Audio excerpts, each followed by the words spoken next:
சினிமாவில் முன்னணி நடிகையாக இருக்கிறவங்க தான் சமந்தா. தெலுங்கு நடிகர் நாக சைதன்யாவை 2017ஆம் ஆண்டு திருமணம் செஞ்சு பின்னாடி 2021ஆம் ஆண்டு விவாகரத்து வாங்கிட்டாங்க.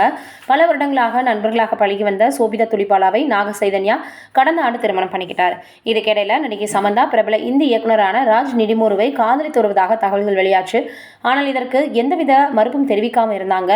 இந்த நிலையில இவங்க 2 பேரும் இணைந்து பண்டிகைகளை சேர்ந்து கொண்டாடுறது, அதே போல ராஜ் குடும்பத்தினரை சமந்தா சந்திப்பதுன்னு தொடர்ச்சியாக சமூக வலைதளங்கள்ல புகைப்படங்கள் வெளியாச்சு.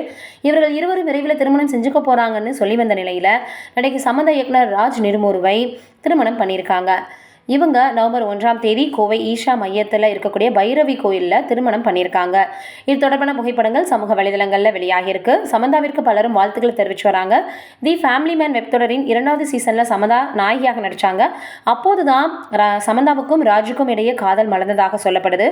ராஜ் நிரிமூருவும் ஏற்கனவே திருமணமாகி விவாகரத்து வாங்கினவங்க அப்படின்றது குறிப்பிடத்தக்கது. நீங்கள் என்ன நினைக்கிறீங்க அப்படின்றத மறக்காமல் கமெண்ட்டில் சொல்லுங்கள்.